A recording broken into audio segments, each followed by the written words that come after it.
Ay, magandang gabi mga boss. Mga kamping, no? Wala nang kabunyog. Talo eh. Di ba? Pag-usapan mo natin itong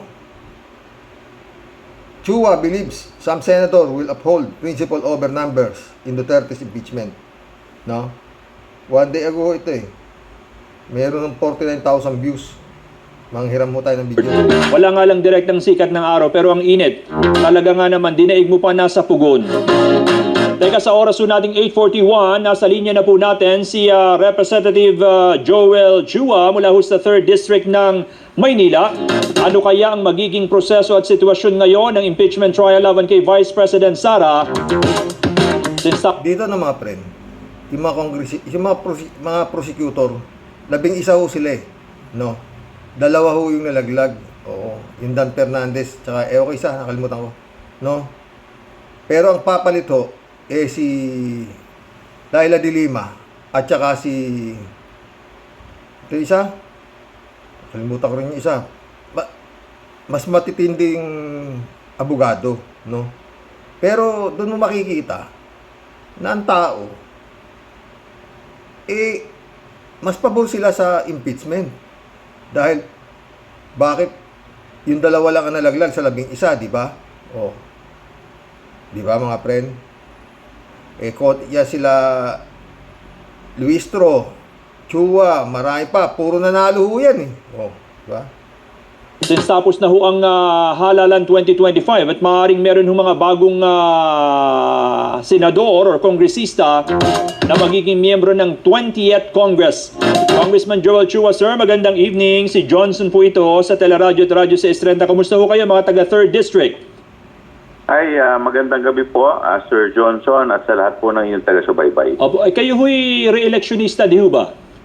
Opo, ito po'y aking pangalawang termino bilang congressman. Nanalo kayo, ano? Opo, opo. Ay, di congratulations. Medyo sinuwerte po ng konti. Konti, at least konti swerte pa rin. So, paano po ang magiging composition ng prosecution team at paghahanda po ninyo? Kayo ba'y miyembro ng prosecution panel?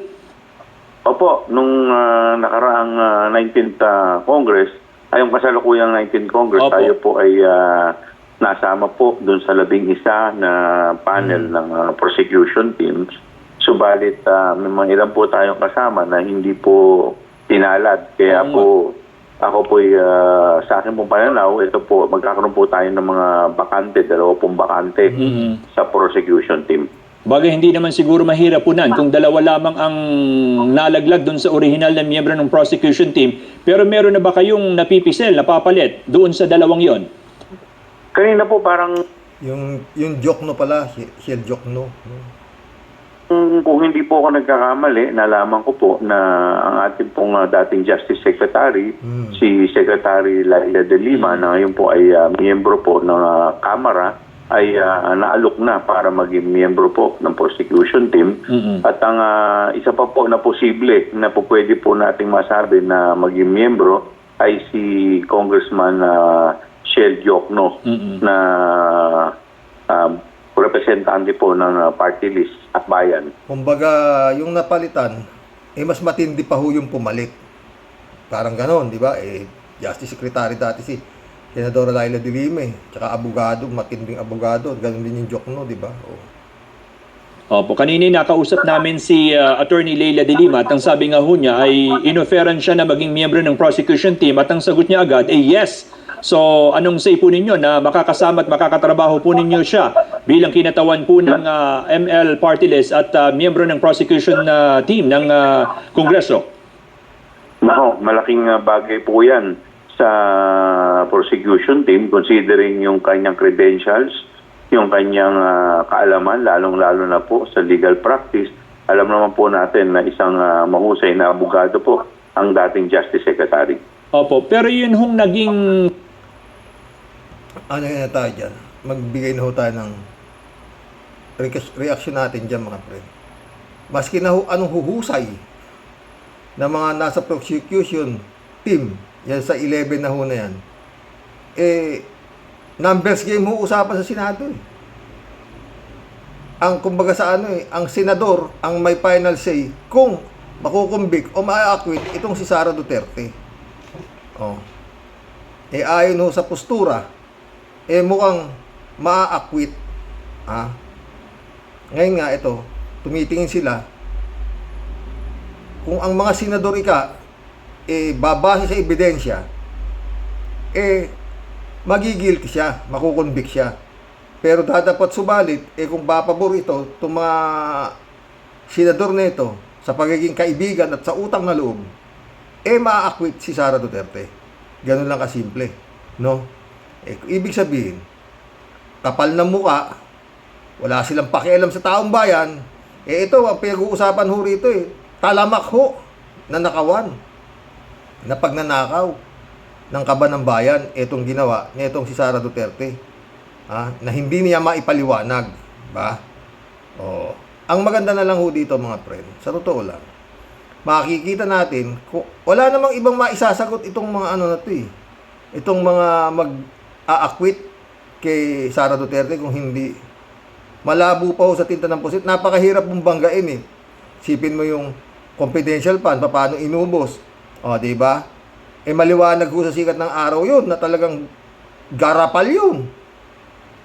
Yun din nung pagbabanta niya sa buhay ni PBBM, saka nung First Lady, at saka nung Speaker of the House. Grabe rin ho yun. May kasamang mura pa nga Di ba? At saka nasa na ho yung sinampang kaso ng NBI dito kay Sara Duterte. Na grave threat, saka yung inciting to sedition, wala pa rin ho hanggang sa ngayon. Di ba? Hindi natin alam kung ano itong klaseng espiritu o kamandag meron itong Duterte na mga friend. Wala ho tayong talaga. Grabe. Pero nung kay Martires, sinita agad, mag-report answer within 10 days. DILG, Department of Justice, General Torre, tinira na agad sila. Di ba? Pinasasagot sila sa mga akusasyon ni Amy Marcos doon sa kanilang na-findings na kinidnap at kung ano-ano, grave abuse of authority maraming garapal ang ginawa niya sa digong niya. Di ba? Yan mga friend. Pero ito mga friend. Wala ako sa tingin ko, acquit ho yan. Siguro milagro na lang kung igigilty yan. Sa 22 na senador, 22 ba yan? 24. Kailangan 16 para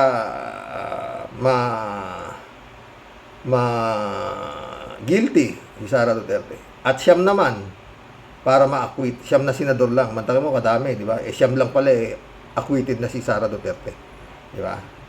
Sa siyam, andyan na nga si Bato, si Bongo, si Kimo, Amy Marcos, Villar, halos alam na sobra pa siya, sobra pa nga sa siyam di ba? Kaya lang aabangan na lang natin yung mga friend. Yung sagot, bakit nila i-acquit sa tambak-tambak na ebidensya na nakitang-kita naman ng tao sa televised yan, di ba?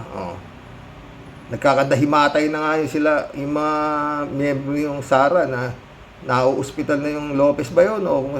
Garapal ho, napakatanga na lang ng hindi nakakaintindi niyan na talagang yan dapat nang ma-impeach o ma-guilty. Pero yun nga, sabi nga nung mga hindi naman ito criminal proceedings. Kung hindi, yan nga, numbers game. Kaya dapat ito mga friends, sa totoo lang, dapat habang nag-hearing to, trial na to, may mga nagrarally na ho sa labas para i-impeach si Sara o found guilty si Sara Duterte.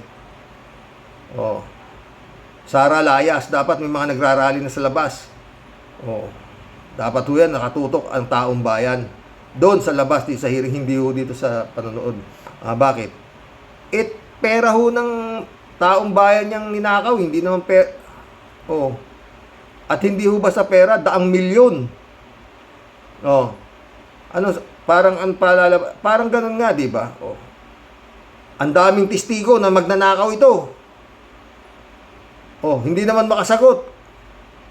Ayaw naman sumagot, di ba? Pinasasagot naman siya. Sa Kongreso, pinatatawag siya. Ayaw, hindi siya pupunta.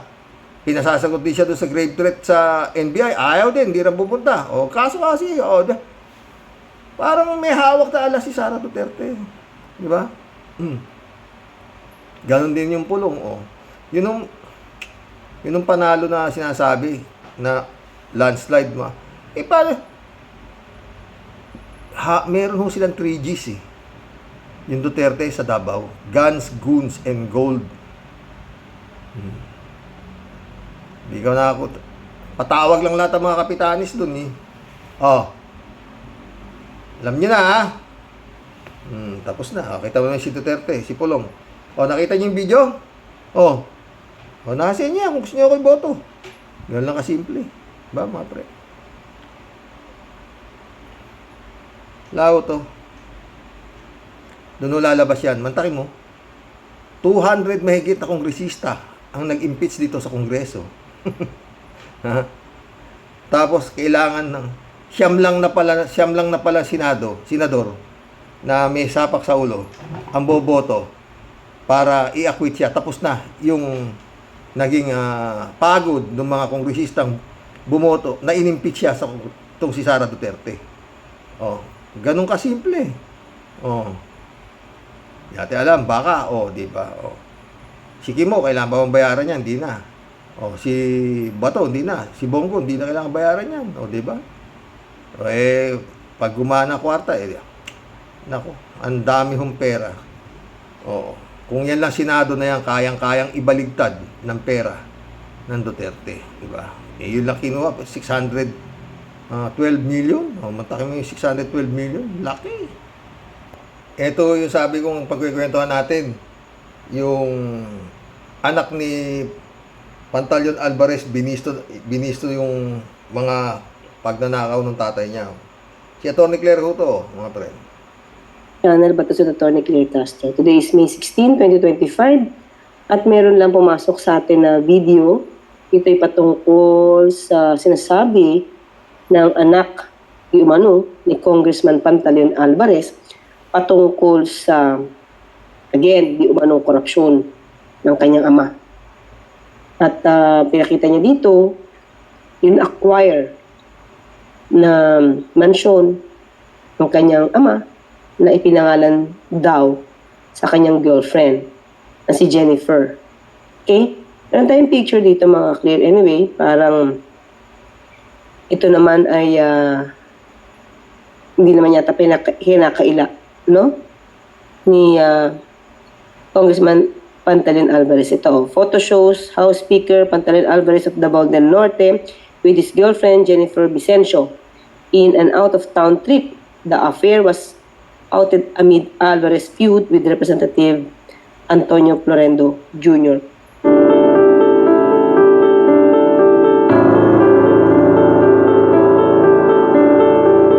Hindi ba siya rin yung gumawa doon sa isa sa mga provisions doon sa divorce law?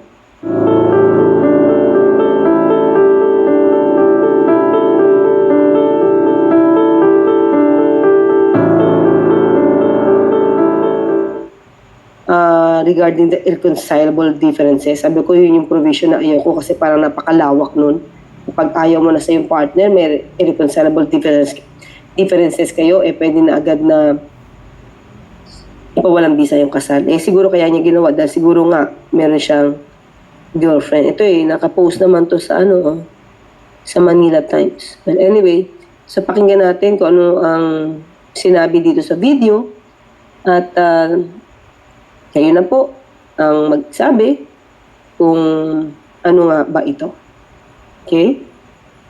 Ginawa talaga yan para kay Jen. Yung girlfriend ni Papa, ni Kong Bemon. Ako po si Alfonso Alvarez, pinakapanganay na anak na lalaki ni Congressman Bebot Alvarez at ang naging District Chief of Staff niya mula 2019 hanggang early 2024. Actually, Pucha, 2019 tsaka 2024. 5 taon. 5 taon siya na chief of staff ng tatay niya. Di alam niya lahat ang galaw ng tatay niya. Tatay niya, hindi ba?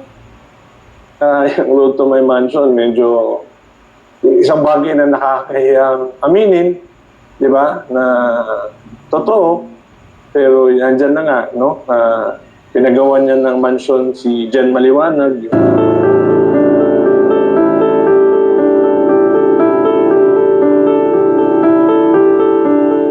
Si Jen Maliwanag, yung girlfriend niya, dito sa Botanical, no? Ang nagpagawa nun, si Kong. Naka-acquire Pero galing naman sumayaw ang girlfriend ng daddy mo, ha? siya ng parang 20 hectares na property dito. Ang laki niya na. Ang laki ng kalupaan na to, no? Paano kaya ito na-acquire? Siyempre, tatanong ka, paano mo na-acquire yung 20 hectares na lupa? At may mga tanim pa. Hindi kaya ito agricultural land noon? Ngayon, 20 hectares na punta lang sa isang tao. Kung totoo yung sinasabi ng kanyang anak. Okay, tuloy tayo. Tapos doon niya pinatuyo yung Malamang, totoo yan, Torne. Anak yan Tsaka yun nga. 5 taon daw siya nagtrabaho sa tatay niya, di alam niya. mansion ni Jen. Malaki yan And it's a 20-hectare property and yung mansion is sitting on top of a hill. No? Na before ka umabot doon sa mansion, diba, gikan sa gate, no? Murag na kay zigzag road, murag kang mo to Baguio City ba? Hindi kaya ng ordinaryong tao siguro kasi materialis fuertes yung mansion Lahat ng mga class A na magandang kahoy, materialis. Alam ko nga, sa malaki pa ni Jen noon na yung bintana daw parang imported pa Galing sa somewhere, sa Thailand pa yun. Mukha talagang pinagkagastusan ito. Baka naman, kung totoo to, syempre siguro, mahal na mahal lang yung kanyang girlfriend. Kamahal naman. Pero ang tanong, kaya ba niya magpunta ng ganong kalaki? Saan yung means niya? Yung sources? Kayang-kaya niya yan, Torne. Si Kibulog nga Nakapupinda ng kingdom Basta nadikit ka kay Digong. Makakapundar ka talaga ng hindi mo akalaing maipupundar niya. Si Kibulog nga nagtitinda lang ng otap tsaka nanlilimos yung mga kasama niya. Putik yan, tignan mo naman. Gaano kalaki yung Prayer Mountain, kung ano nung mountain, may eskwelahan pa, college, lahat may ito. GM College yata, Jose Maria College pinangalan kay San Jose kay Virgen Maria, Jose Maria College. Basta nadikit ka kay Duterte, talagang kaya mo lahat Muntakin mo, sa tuktok ng bundok tinayo to pinasimento pa. Of income ni Kong Alvarez. Tingnan natin. Kalimutan ko kasi important. Kasi I think 20 hectares yun. Tapos yung buong 20 hectares na yun, na palibutan ng concrete perimeter wall. Puta, mantakin mo yun 20 hektarya. Nakapalibutan ng concrete perimeter wall. Ilang daang milyon na ho yan, mga friend. Perimeter wall lang yun 20 hektarya pinag-uusapan. Gaano kalawak yan? Baka tatayo ka sa gitna niyan, hindi mo makikita yung dulo niyan. Ganun ho kalaki yan. Nakakita ko rito 8 hektarya lang. Malulula ka na. Ito, 20. Medyo magastos siguro ipapadelan mo yung 20 hectares. Kalsada pa, pinakoncrete mula sa baba sa highway, paakyat dito sa mansion mismo. Pero alam ko pera ng government yung yung ginamit pa, yung mula sa baba paakyat doon sa bahay niya. Sinabihan niya yung contractor na indiretso na doon sa bahay niya yung kalsada. Yung road to my mansion, totoo yan. Kasi nagpagawa naman talaga, makita naman natin ng kalsada mula sa highway, papunta doon sa gate mansion. Pagkatapos sa gate sa mansion, naputol. Actually, mga kaklil, itong si Congressman Alvarez, ito yung isa sa mga congressmen na hindi madalas pumasok. Work from home daw siya. Yan. So, yun yung klase si Congressman Alvarez, ang sipag. Hindi nakakapunta sa batasan, pero work from home siya. Okay? Yan, pakita ko sa inyo mga ka-clear. Hinuhin na natin mga friend. Alvarez pa lang yan. Gaano kayaman si Digong? Gaano kayaman yung mga anak? Ha? Nakaaway pa ni Sara Duterte yan. Kaya natanggal sa pagiging Speaker of the House yan. Oo. Dahil binangga niya si Sara Duterte. Yan na lang ho ng pag-isipan ninyo, mga friend. Yung anak niya na nagsasabi, pera ng gobyerno. Sinong gobyerno noong panahon? Si Duterte, di ba? Hindi ka na magtataka dyan. Oo. Yung kay Kibuloy na lang, balik mo kay Kibuloy. Mantakin mo yung lintik na ilang para ka talaga raw nasa paraiso. Nakita ko naman na yung kanyang kingdom talagang grabe. Yung mga underground. Hindi ba nung ni-raid ni General Torre, talagang malulula ka. At yun nga, yung tinatayong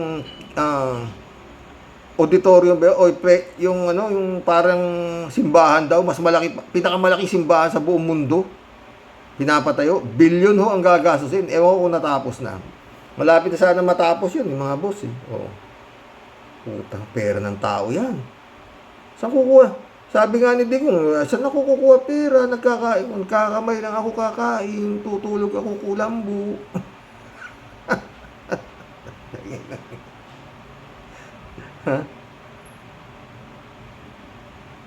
Sobra no mga boss. Pero marami pa nga, sa totoo lang, malambot pa ho ang galaw nung ano ni PBBM. Kayo ba? Yung mga kasong isinampa, hindi gumagalaw ni Senador Trillanes, no? Kila Pulong Duterte, kila yung asawa ni Sara Duterte. Wala, no? Taon na yun. Pero yung kay Martires, answer within 10 days na agad sila, kay Martires. Rimulya pa yan, ha? General Marbil, General Torre, Ambassador, tita mo.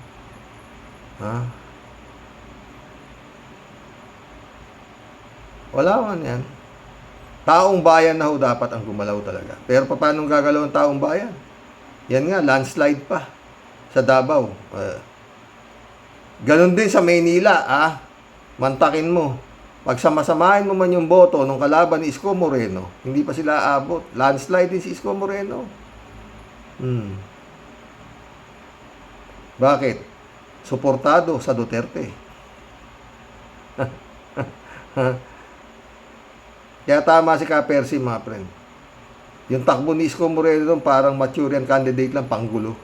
Pero hindi siya mananalo. Panggulo lang siya. Di ba, mga friend? Maski yung sa Cebu, tumalo kay Gwen Garcia kanina. Duterte rin pala yun. Oo. Napanood ko kanina Walang kaano-ano. Basta pinatakbo raw siya. Para kalaban si Gwen Garcia. Panalo. Talagang pa. Na kay PBBM, ang lahat ng para matapos itong mga to. Mga friend. Dito makikita kung hindi siya weak leader. Di ba? Boss. In the sense na talaga namang si Bato halos nakikipagpustahan si Atty. Conti na talagang siya magkakaroon ng warrant of arrest. At siya at hindi pwedeng maawat ng pagiging panalo niya sa eleksyon. Yun nga sabi, presidente nga di ba si Putin inisyo ng warrant of arrest, presidente pa yun. Ikaw pa ba to? Di ba? Pero marami pa ho tayong panunuorin. Marami tayong popcorn at saka coke na kailangan. Pero dapat talaga, bago dumating ang Kapaskuhan, meron na humakitang liwanag kung may mangyayari. Oh. Kung magkakaroon ng galaw ang International Criminal Court para dito sa mga kasabwat ni Digong, no? Mga rason ng mga abogado ni Digong. Oh, paano sasabihin ninyo na crimes against humanity itong aking kliyente? Kita nyo naman, landslide. Ha? Para mahal ng tao. Sabi nga na to, Davao lang yan, hindi ng Pilipinas. Oh, di ba? Oh, hindi. Ay, nako mga friend. Kay PBBM talaga. Oh, wala ka namang kasalanan dito, PBBM eh. Sa mga kawalang yan, ginawa nila nung sila ang nakaupo. Eh, bakit mo po proteksyonan? Di ba? Oh. Gaya to si Bato, umaasa siya, poproteksyonan daw siya ng Senado. Oh. Eh pag hindi na pagdidispatcha itong mga to, Bato, Bongo, Pulong, Sara Duterte, eh sabi ko sa'yo, maniwala ka, pag nakabalik ito, mata mo lang, walang latay. PBBM. Magkulab na po tayo. Kagaya yun, yung si Pantaleon Alvarez, oh, ano pa kailangan mong ano dun? Na kurap yun. Sarili niya ng anak nagsasabi na wala naman negosyo tatay niya, paano siya naka-afford ng ganun? Ang alam ko yan, sabi niya, pera ng gobyerno yun. Dapat kasuhan na ng gobyerno na ito eh. Dapat siya sa atin na, paano mo na, di ba mga pre? Jeff Ramos na, shout out. S. Makise, shout out. Good evening po, Sir Rox. Mabuhay po kayo and God bless always. God bless, S. Makise. God bless, Jeff. Kalat ni Baya, shout out.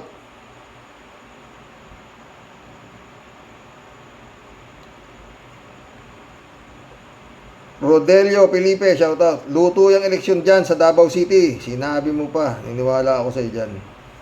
Guns and gold. Di ba? Paano? S. Makise, sinasabotahin nila si Kong Laila. Oh, yun nga. Pero hindi nila kaya yan. K54254 nak, shout out Tyrox. Marami tayong mga aabangang mangyayari sa mga susunod na kabanata. Sinabi mo pa. Raul Villanada, shout out. Greetings Kuya Rox at sa inyong may bahay. God bless you always. God bless Raul. Librado Lutubigo, shout out. Blessed morning Karox and tall warriors watching from Edmonton, Alberta, Canada. God bless po. Stay safe and healthy. Hoy Kibaliw, magpahinog ka lang dyan sa loob. Kung ako sa'yo, kumanta ka na lang ng La Paloma, Hunghang. Okay, Buloy, kumanta ka na. Oo. Total, mukhang malabo ka na makalabas dyan. Ah. Yung amang sa'yo, nag-appoint sa'yo, mukhang mabubulok na rin doon. Ha? Michelle Edwin, shout out, Mike, my friend. Raul Villanado ulit. Talaga nga naman ito si Kibulok. Lumapot na naman ang langis sa utak na ito. Puputesta pa. Eh kulelat naman sa boto na nakuha niya. Kung ako Comelec, papayag ako, sige, manual na kung manual. Wala namang bilang yan. O, diba? Hindi, Raul. Baka gusto lang makita ni Kibaliw kung tutulungan pa siya ng kanyang ginawang administrador daw sa kanyang lahat ng ari-ariang naiwan nung siya ay nasa laya pa. Marilo Pabianak, shout out. Good evening po tayo sa mga ka-warriors.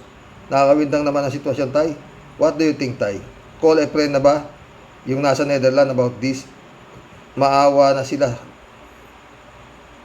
Hindi pa ba sapat ang more than 6 years na pinakulong? Lord help us. Please help Atty. Laila. Oo. Hindi, palagi ko na masyadong matibay lang ang kapangyarihan ng demonyo. Kaya sa ganito pa, matatapos din yan. Siyempre, parating mananalo naman ang nasa tama, di ba? David Alin Mendoza, good evening po, Karox.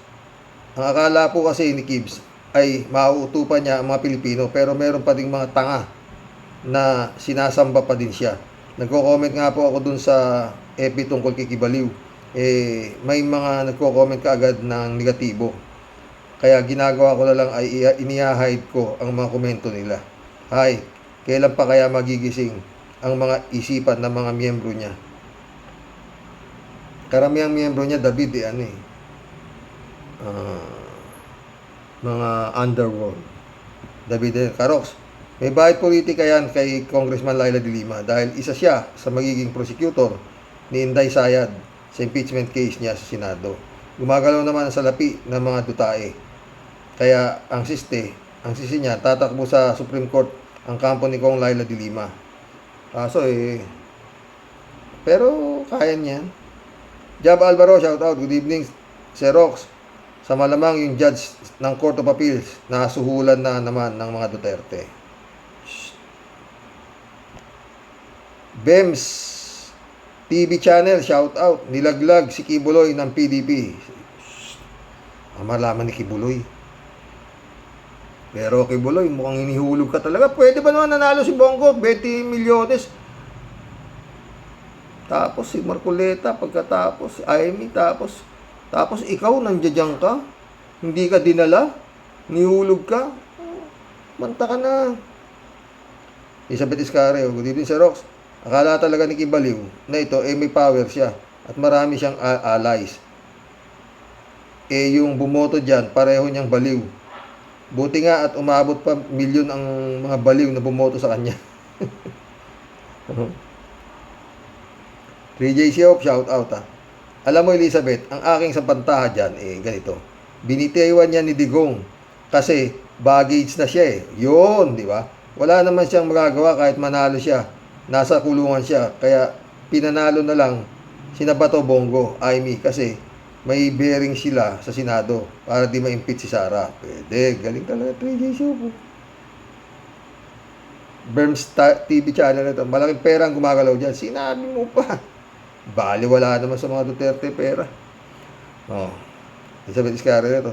Ayaw niyang tanggapin na hindi siya umabot para manalo bilang sa senador. At salamat naman kasi nga, andyan na nga sila Bongo, Bato, Marcoleta at humabol pa ito si Amy. At kitang-kita sa mga senador na ito na wala silang pakialam kung malakas ang ebidensya para ma-impeach itong si Sara. Sarado utak niyan. At kitang-kita naman na halos sambahin nila ito. Sinabi mo pa, Elizabeth, yan ang mangyayari dyan. Ano nga ako sa akin? Kasuhan na lang ng kriminalidad. Criminal case ang mag-file na lang. Pero yung impeachment na yan, sayang ang pera ni Juan de la Cruz dyan. Walang mangyayari dyan. Acquitted dyan. Tingnan mo. Baka yung siyam na sinasabi, baka sumobra pa. Elizabeth Iscario ulit Sir Rox, yan ang malaking pagkakamali sa sistema ng kwalifikasyon para maging lingkod bayan ka.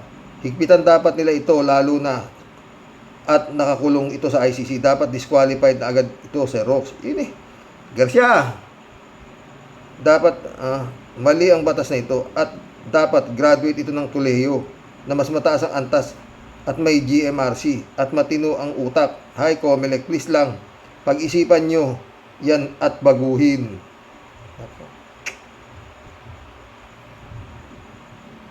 Bong Tupas, laking pera bumaha. Do not bring home Duterte, bring home Roque. Diba? 3J Siop ulit sumagot na naman. Tawa-tawa. Kasi naman itong si Roque, parang si Sara. Sabi ni Roque, wala daw siyang criminal case sa Pilipinas na pending para siya arestuhin. Yun lang sa Quadcom ang kaso niya na di naman daw krimen. Di ayan, sinampahan ka na ng criminal case regarding Pogo. Ngayon, kayang-kaya ka ng habulin ng Interpol. Totoo yan, Harry Roque. Pero payat na siya, 3J Siop. Ngayayat na, Nilo Porliagan, shoutout. Hanggat nandyan ang mga kampo ng kadiliman, hindi tatahimik ang Pilipinas. Tama ka dyan, friend. Elizabeth Iscario ulit. Dagdag comment ko po dito kina Bongo at Bato. Okay lang yan at nakasama sila sa top 5 para tignan din naman ang warrant ng dalawang yan sa ICC. At sana nga madampot na din sila dyan. Madampot yan. Si Digong yung ulo, nadampot Galamay lang sila, 3J Show po dito. Ayon sa aking bolang diamante, bayad na ang pagpapanalo ng dalawang hunghang na yan. Kita mo naman sa mga survey sa Pulse Asia, lagi si Bongo number 1. Di nga, di ba? Yun nga. Mahal naman ang bola mo, Diamante. Federico Mandak, shout out. Natakot kasi sila kay Senador De Lima dahil magiging prosecutor ito sa impeachment ni Sara. Nakakataka. Nakakataka naman ngayon lumabas ang reversal ng kaso ni Senador De Lima.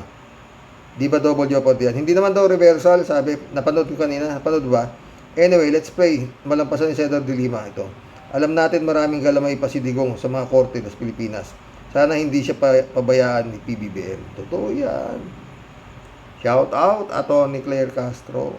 Rick Panoy, yan ang epekto ng Dingbaxia at Sinovac. Federico Mandak ulit. Again, sa palagay ko lang, yung pagkapanalo ng mga Duterte sa Davao ay dahil din sa sinasabing guns, goons, and money. Tama. Takot yan. Ang malaking factor dyan sa eleksyon sa Davao. Sinabi mo pa, Federico. Mama mo, shout out. Di ba sinabi na nga ni Karen Espinosa, hindi involved sa drugs si De Lima. Humingi pa siya ng sorry. Appointed kasi ni Dut ang judge, tanaw utang na loob. Di ba? Mama mo ulit. 15K bawat bobotanta. Talagang mananalo nga. Malaki 15K. Sobra naman. Pero kaya ni Duterte yan. Baka 15K per family. Mundo Cheng, shout out. Ngayon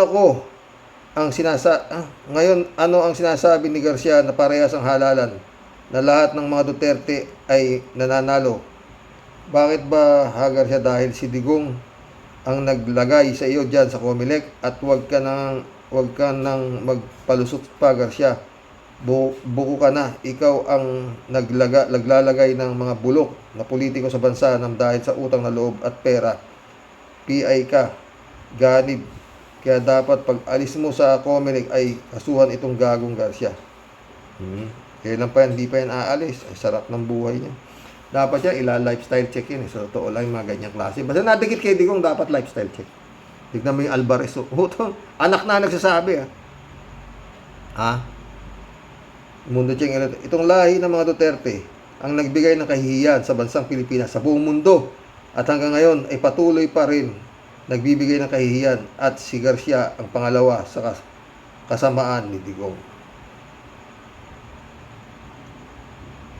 Federico Mandak ulit Talagang sasama ang loob ni Kibuloy. Bakit nga naman siya natalo? Si Marcoleta nanalo. Samantalang yung billboard nila sa EDSA ay napakalaki.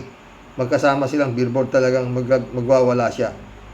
May naghuda sa kanya. Isa lang, maliwanag. Kakaunti talaga ang miyembro ng KOJC. Tapos nilaglag pa siya ng DDS. Si Marcoleta may INC. Di mo din alam, baka nilaglag din siya ni Marcoleta. Pwede rin yan. Kibuloy, talagang dapat Let me try again. Jokiano, shout out. Good evening, Karox. Money Talks. Totoo.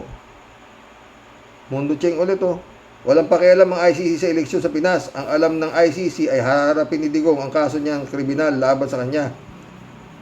Kaya dyan ka na mabubulok sa kulungan. Hoy, Sara, lusot ka man sa impeachment sa ICC, wala kang lusot. Yun. Jokiano. Kaya Kibs, kumanta ka na. Pati ikaw, binubudol, kakampi mo. Yun nga, Noong ko pa sinasabi, Kibs.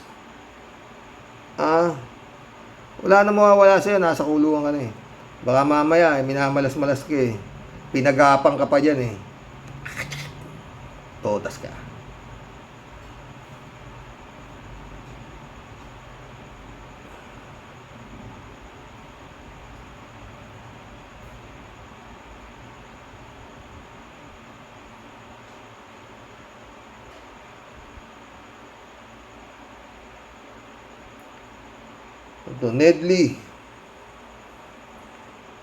Nedly Gola, shout out.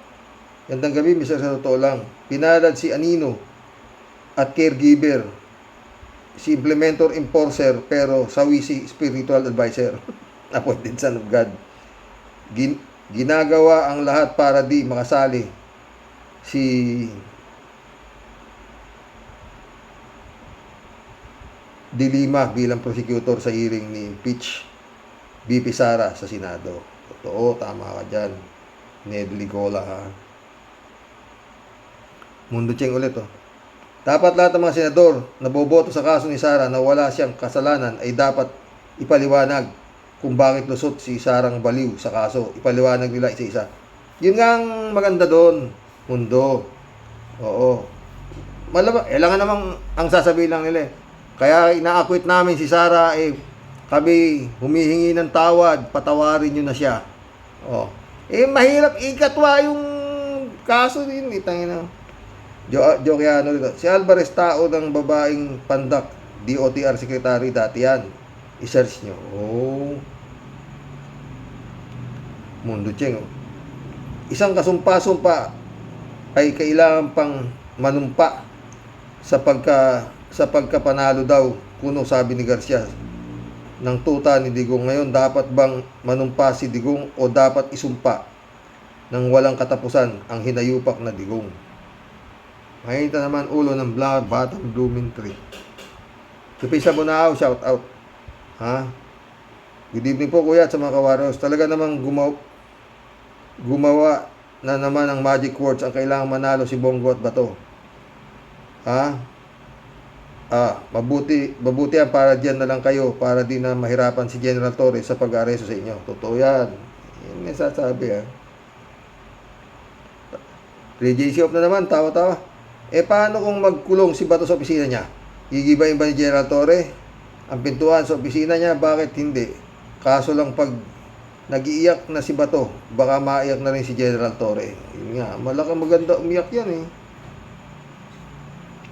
Mestis ang Bangos Nak, shout out. Good evening po, tay. Napanood ko rin ang news tungkol dyan kay Laila de Lima. Wala naman daw magiging problema yun ang sabi. Takot kasi si Inday na maging prosecutor, kaya gumagawa siguro ng paraan para isabotay. More power po, tay. More power. Salamat. Alam nyo, pito yung kaso, Isa lang dun sa pito ang ma-guilty siya.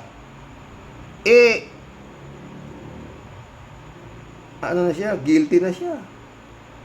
Isa lang sa pito, putik yan, na mabigat doon. Kaya anong gagawin ni Siyam? Yung pitong kaso niya, napakabibigat, pagnanakaw, grave threat.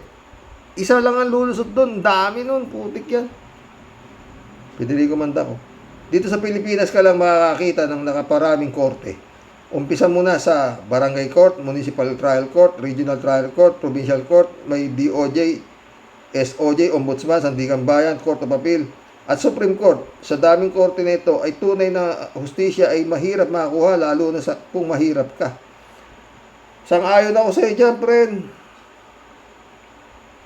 Bukas, pag-usapan natin yung mga court na yan, Mantakin mo. Balik natin kay Freddy Wade. Yung Hubert Wade. Guilty. Umapila sa Court of Appeal, guilty. 15 taon ang binuno nung grupo ni Hubert Webb sa kulungan. Kay Visconde Massacre, putik yan pagdating sa Supreme Court. Mga bobo, sabi ng Supreme Court. Walang kasalanan yan, palayain niya. Tanginang yan, ganun yun. Pali nagpagdudusa ng tao. Pinakulong niya, wala palang kasalanan. Ganun na lang. Puta. Mabigat Mundo Cheng ulit, Nakakaya sa buong mundo na mayroon ng pinakamaruming halalan ng dahil sa iyon mga kawalang hiyaan na pinagagawa mo dahil sa pera o lagayan, at ikaw, Kibuloy, tanggapin mo na tapos na ang papel mo sa mga Duterte. At yung amo mo nga hindi makalabas, ikaw pa kaya magdusa kayong dalawang bugok. Tama. Stisang Bangos ulit, Sa 19th Congress, hindi pa makaka-attend si Laila de Lima at Jokno. Sa 20th Congress na sila, makakasama tayo. Mundo Cheng, bago pa ang eleksyon, ay nakaplano na ang lahat. Sino-sino ang ipapanalo ni Garcia na sa utos ng mga Duterte. Ganun ba yun? Raul Villanada. Basta ito, Itong nakaraan eleksyon, sabi nga ni Secretary Llamas, ang napahiya rito, itong mga surveyor na survey, mga nahuhulog, hindi naman di makapasok, puta na biglang, Barcoleta number 6, Bato number 3, ka patay, ano, di ba? Kaya survey na yan, talagang pera lang din yan, all binanado ulit to. Yung mga kandidato at kung kukwalifikasyon, okay tayo dyan, pero diskriminasyon kasi yan eh. Kung hanap natin ay abogado o doktor, may problema. Madalas ginagawa nating kahero ang may kaso ng pagnanakaw. Totoo. Istisang bangso ito. Ang hirap sa Pilipinas, ginagamitan kasi ng pera ang eleksyon natin. Dito sa Japan tayo, tipid ang eleksyon. Sabi nga ni Mama Sally, yun pala si Mama Sally. Tsaka yung isa pa. Kasi hindi ginagawa ng pera eleksyon, bawal kasi dito.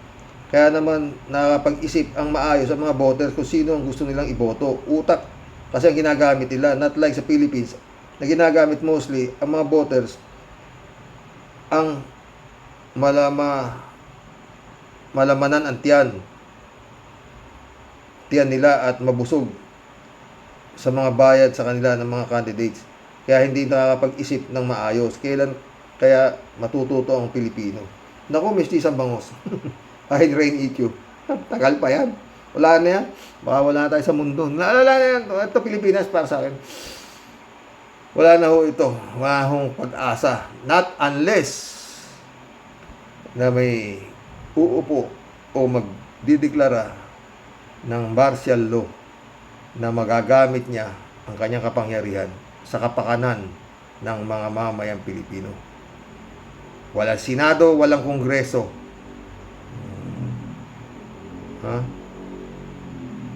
Yan ho nagpagulo eh.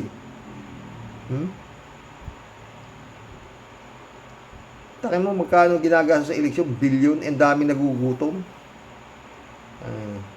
Mundo Cheng. Itong mga ANC tulad ng pinuno nilang si Manalo, pinaglululoko na silang lahat ng mga kasapi ay pinagpakaperahan pa sa lagayan ng mga kandidato. Sige lang mga kasapi, maging uto-uto habang nabubuhay at mamamatay kayong mga tanga at bobo. Nakakala ninyo, maliligtas daw kayo ng INC. Bakit? Meron na bang nailigtas? Asan? Sino siya? Ang problema, mundo.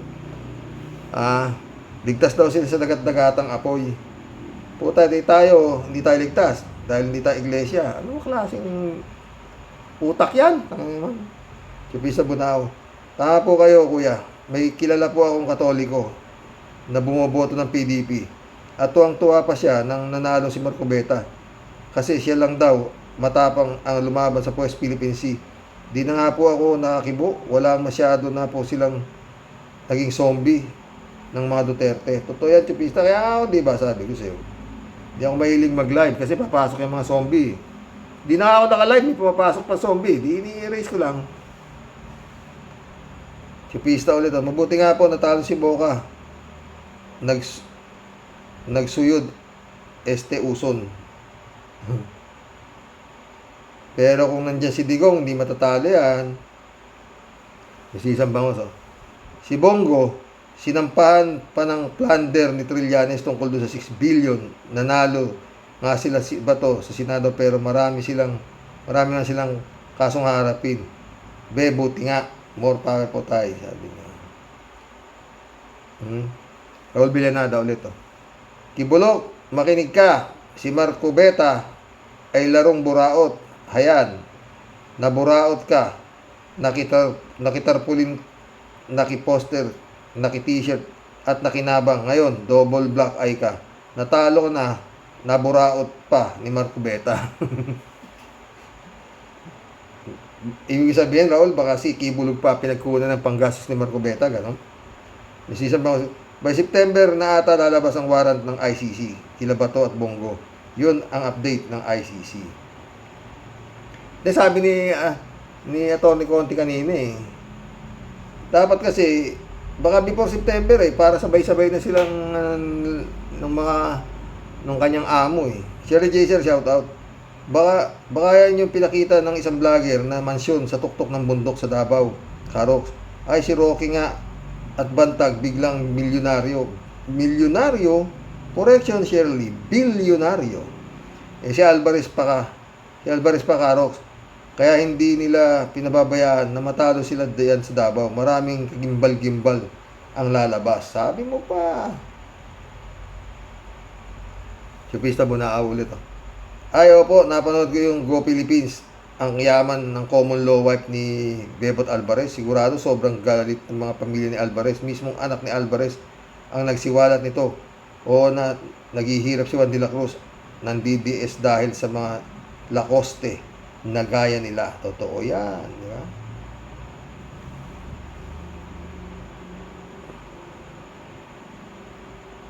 Buti po, di nanalo si Mocha Uson.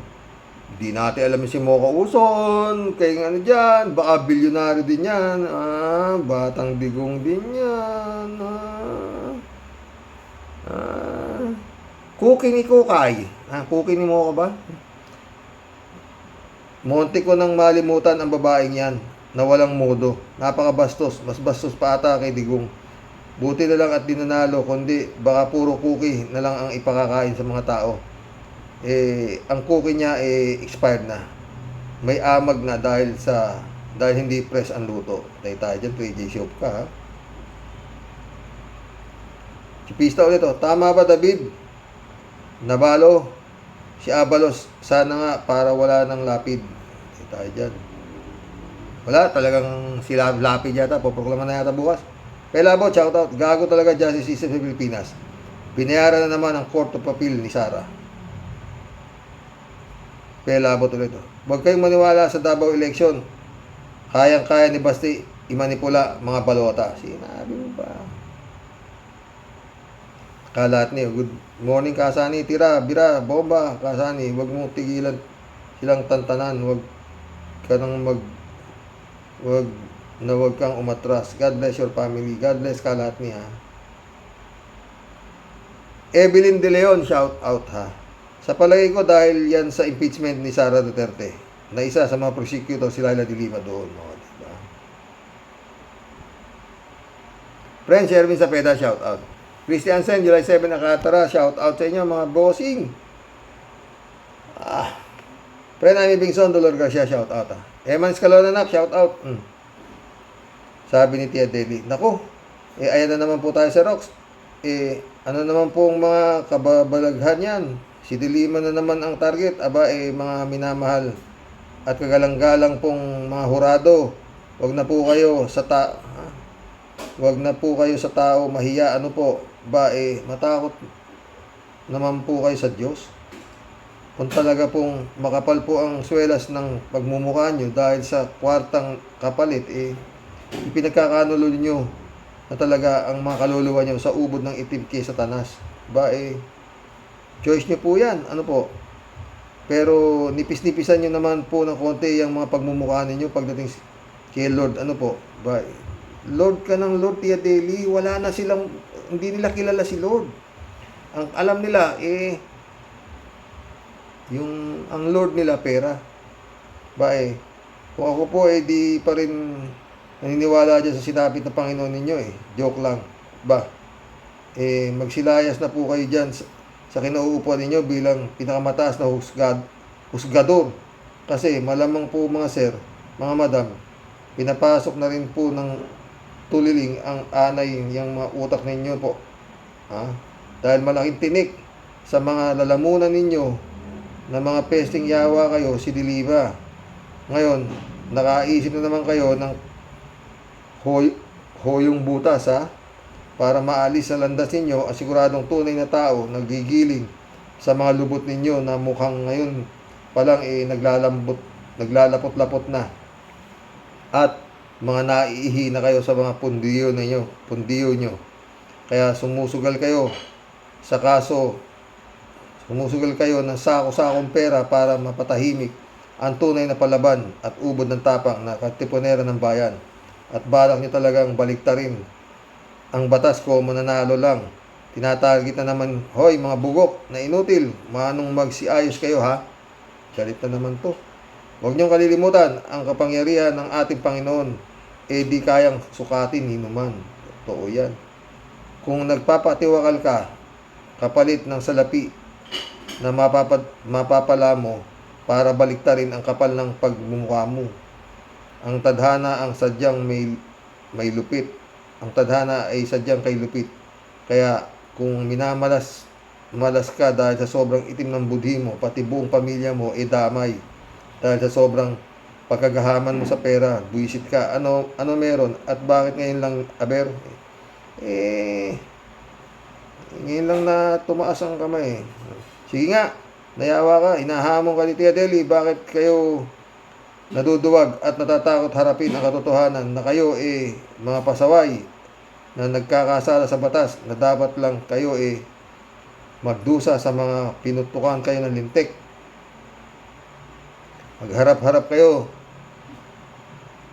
talaga ng paraan para tirahin at tiradurin ng patalikod ang inyong kalaban, mga leche. Mga taga Supreme Court, kayo po nandyan para ituwid ang mali at batas. Ngayon, babaliktarin nyo. Para ano po? Dahil makapangyarihan po ang kalaban. Maghulos dili po kayo. Ano po?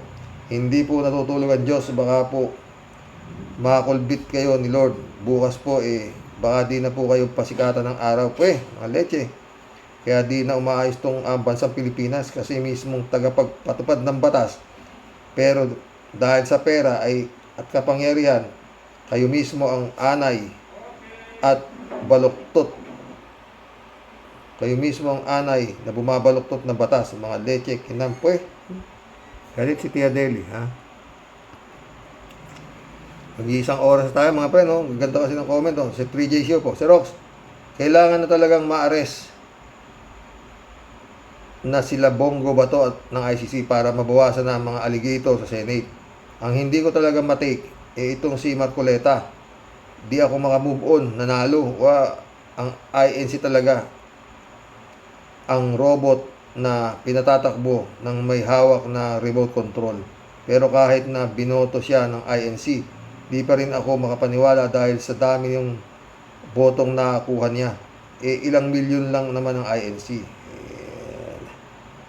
Your guess is as good as mine, ha? 3J Show ulit, oh. Si Rox, bago pa lang mag-eleksyon, napanood ko na sa YouTube si Sara na inaayos na niya kung paano makakapag-o-taking si Digong. Naisip ko, bakit sigurista ba yung mananalo si Digong? Pero ako na sumagot sa tanong ko. Siguritsky nga siyang mananalo. Ano ba namang takutin niya ang barangay tanod ng Davao pag hindi sila binoto? Anong barangay tanod? Barangay captain. Lahat. Takot. 3J Show ulit, oh. Ha? Sir, nung una kong nabasa sa YouTube about Laila de Lima, naisip ko agad double jeopardy yan. Meron bang ganun sa korte? Then, pinakinggan ko ang ilang reputable vlogger like Enzo Recto. Aba tama nga ako, di naman mapapakulong uli si Laila de Lima. Ang mga DDS kasi, di man lang inaaral kung anong sinasabi ng CA. Post agad sila ng FB ng kung ano-ano kesyo. Makukulong uli si Lima. Hay, hirap talagang maging DDS. Mawawalan ka talaga ng bait at konsensya. Totoo. Pablo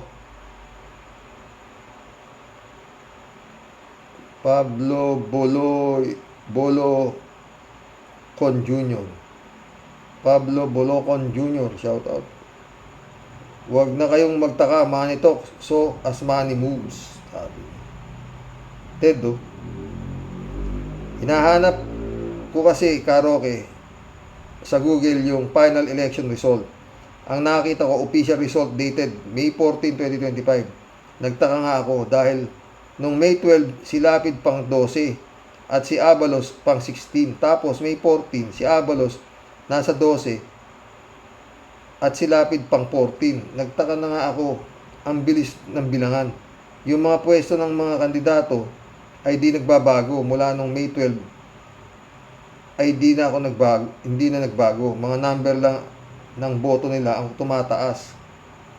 Ha? Pero pasensya na, Karoke at mga ka-warriors. Masaya ko na lang na ibahagi sa inyo. Kaya kala ko nabawasan ng mga Duterte top 12. Yung pala, hindi. Next time, mag-iingat na ako. PJ Show pa rin. Kamo, si Aimee, laglag na nga, tapos biglang naging pang number 12. Yun nga, diba? Mary Lebron, shout out. Mahaba yung ads mo, sir. Isang ads lang, umabot ng 40 minutes plus. Iba pa yung ibang ads. Di ko alam yun, friend. Mary Lebron ulit. Good morning ulit from Baguio City, sir. Sabi niya. Rodelia Alpiloro. Yay, Sir Rox. Basta masaya ako sa pagkapanalo ng mga kakamping natin. TY po. And God bless us all po. God bless, Rodelia. Oh, Ninyo, shout out. Kibologski. Alam mo, mahilig ka kasing manual. Akala mo, sana bugad ka. Anyari, appointed son kanu. Appointed ka kuno. Talo ka dahil yari ka na sa fake news. O, diba? Ramon Valencia, shout out. Bossing, kumusta na lang sa lahat ng mga Rocky Warriors sa pamilya mo. God bless us sa atin lahat. Happy Mother's Day sa mga nanay naka-grupo natin. Pahabol, bossing, baka si epektibo kay Honey si Honey Babe magsilbi para protektado. And Lacson, shout out. Huwag masyadong magpahalata na appointed kayo ni Digong kasi nakalaya na. Nakalaya na. Pinababalik niyo pa. Ano ba talaga? Kung alam siya sa mo. Naman Valencia. Bossing, si General Stone at Bongo ay hindi namin mahal ng tatlong magkakapatid. Ramdam namin nila yun. Kaya kung gusto pa rin nilang maging sinatong, makipagtulungan na lang sila sa gobyerno. Ipagtapat na lang nila ang totoo at magiging bayani pa sila. Totoo. Magsikanta na kasi ngayon. Ha? Sayang yung number 3 mo. Ano to? Bato. Bongo. Number 1 ka pa naman. Buta na sabihin niya yung totoo. Ha? Ron Valencia. Bossing, total malayo pa si Gongdi para mabawasan ang sintensya niya. Ay kumanta na siya ng Even Now and This Is My Life. Or yung Tagalog, Ebat Adan. Binulsa ni Ebat Adan. Ebat Adan. Ha? Ang oras na tayo mga pre. Bossing, dapat basahin na ni Kibulok ang bolang kristal para malaman ang totoo kung natalo ba siya at yung tatlong itlog ay panalo ba talaga? O, diba? Gil Mapa. GL Mapa. Shout out. Ha? Paano kaya kung manalo yung Duterte? Na-imagine ko parang nasa talagang circus. Sinabi mo pa. Sa AJ, shout out ha. Karox, balita ko dito sa US, ang pera ay pinapasok ng in-check sa fake. Pinapasok ng in-check ay fake. Puro 100% copy tulad ng 1,000 bills. Dapat imbestigahan yan at palitan ang 1,000 bills. Ganun? Ikado nga rod ha. Putik yan. Lorna Bele, shout out ha. Ang tanong sa pagkapanalo ng matandang Fentanyl as Davao Mayor and mga pagkatalo ni Kibaliw magkano? Kumulekta George Mata Garcia. Grabe talaga ang pangingialam ng China sa eleksyon ng Pinas. Ano to? Armando Pernil. Shout out. Legit, Kibaliw, Kibulok, Duterte, Dotae, si Gongdi. Sa yabang nila, kulong sila. Totoo yan. Ha? Shout out, Pastor Jude Lagon, my friend. Mission accomplished, mga friend. Nakapag-collab na naman tayo. Sabi tayo isang oras. Hanggang bukas po muli, mga boss. Maganda naman tayo ng magandang topic, no? Oo. Grabe, no? Dapat talaga. Ay, PBBM. God save the Philippines.